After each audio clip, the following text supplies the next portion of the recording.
नमस्कार शेतकरी मित्रांनो, मी राजभाऊ उगले. आज 18 जुलै 2025. मित्रांनो, गेल्या 5 वर्षापासून हवामानाच्या क्षेत्रामध्ये मी काम करत आहे आणि हे काम करत असताना महाराष्ट्रातील हवामानाचा अंदाज देणे हे माझ्यासारख्या छोट्याशा अंदाजकाचे काम आहे. मित्रांनो, सातत्याने हवामान चळवळीमध्ये काम करत असताना महाराष्ट्रामध्ये विशेषतः मराठवाड्यामध्ये कधी पाऊस पडेल हे सांगणं अतिशय गरजेचं आहे.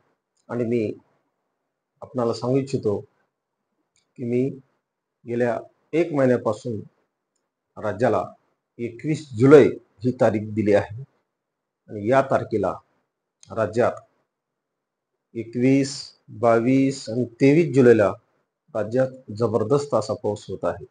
सर्वच विभागात पिकांना जीवनदान देणारा, पिकांना संजीवनी असणारा पाऊस होत आहे. याचं कारण मुख्य मित्रांनो, विशाखापट्टणम जवळ एक लो प्रेशर आज 18 तारखेला विकसित होत आहे.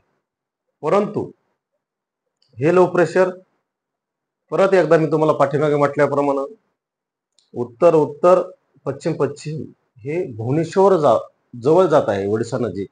आणि या भुवनेश्वर वरून परत एकदा ते छत्तीसगड, ओडिसा, छत्तीसगड, मध्य प्रदेश, गुजरात आणि राजस्थानचा पूर्व भाग या भागात प्रचंड प्रमाणात 21 ते 5 ऑगस्ट पर्यंत हे लो प्रेशर पाऊस देणार आहे.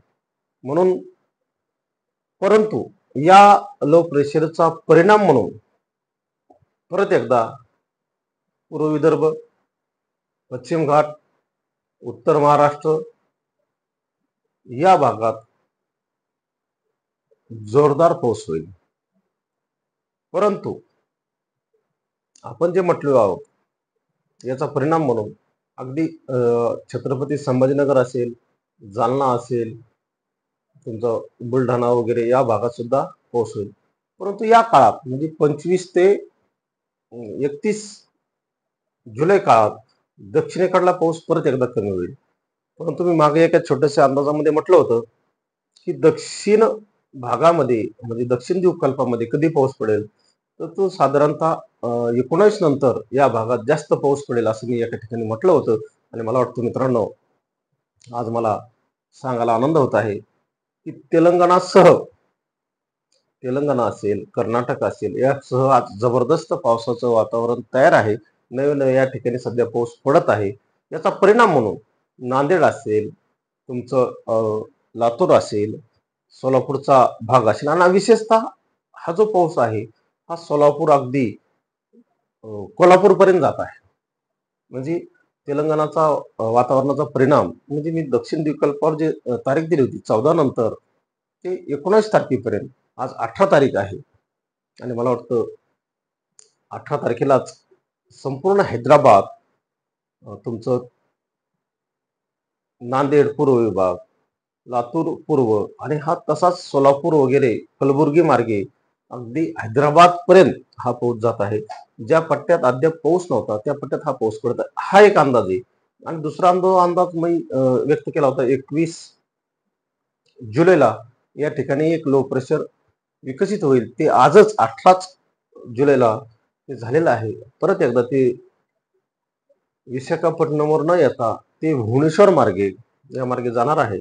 आणि त्यामुळे परत एकदा याचा परिणाम म्हणून पूर्व घाट या भागात पाऊस होईल आणि राज्याच्या इतर भागात सुद्धा याचा पाऊस रिमझिम स्वरूपात, कारण राज्याच्या मराठवाड्यात जेव्हा चारही बाजूला पाऊस पडतो त्यावेळेस मराठवाड्यात निश्चितच रिमझिम स्वरूपाचा पाऊस असतो आणि तो पाऊस होईल अशी आपण अपेक्षा करू. आणि एक मला सांगायचं मित्रांनो, मुद्दामच अगदी काल परवा 16 तारखेच्या रात्री जालना असेल, परभणी असेल या भागामध्ये ढकफुटी सदृश्य पाऊस असा झाला. त्याला आपण अतिवृष्टी म्हणू. तसाच आज 17 तारखेच्या रात्री मंगळवेढा आणि परिसरात अगदी 20-25 गावामध्ये, जालना जिल्ह्यातल्या 10 मंडळामध्ये आणि परभणी जिल्ह्यातल्या अगदी मोजक्या ठिकाणी हा पाऊस झालेला आहे. याचा अर्थ हा पाऊस सर्वदूर आहे असा नाही. हा पाऊस का पडतोय हे सुद्धा आपल्याला सांगणं तेवढंच गरजेचं आहे. मित्रांनो, ज्या भागात दीर्घकाल पाऊस नाही अशा भागात मोठ्या प्रमाणावर टेम्परेचरची वाढ होत असते आणि त्या ठिकाणी लो प्रेशर तयार होतात आणि लो प्रेशर तयार झाल्यानंतर आजूबाजूच्या ठिकाणची जी सिस्टीम आहे, या सिस्टीमचे ढग अगदी 200-200, 300-300 किलोमीटरहून या भागात खेचले जातात आणि त्यामुळे त्या भागात ढगफुटी सदृश्य पाऊस होत आहे. हा झाला अगदी उत्तर प्रदेशमधील काही राज्याचा उत्तर प्रदेशमधील भागाचा परिणाम म्हणून जालना जिल्हा आणि परभणी जिल्ह्यात पाऊस झाला. मित्रांनो, 17 तारखेला सोलापूर जिल्ह्यामध्ये जो पाऊस झाला तो तेलंगणातल्या राज्यातला पाऊस आलेला आहे. म्हणजे इथं ते ढग खेचले गेलेले आहेत आणि हे लो प्रेशर येण्याच्या आधी या ठिकाणी ढगफुटी सदृश्य पाऊस झालेला आहे. याचं एकमेव कारण जे असेल की या ठिकाणी भूभागावर झालेलं लो प्रेशर आजूबाजूचे अगदी 200 किलोमीटरवरून ढग या ठिकाणी खेचले जातात आणि त्या ठिकाणी अचानक स्वरूपाचा पाऊस पडतो.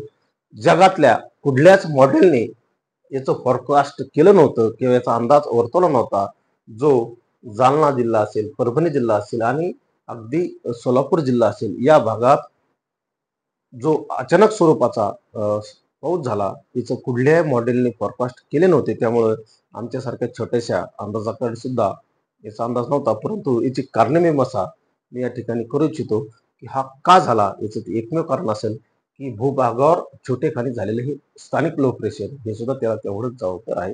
धन्यवाद.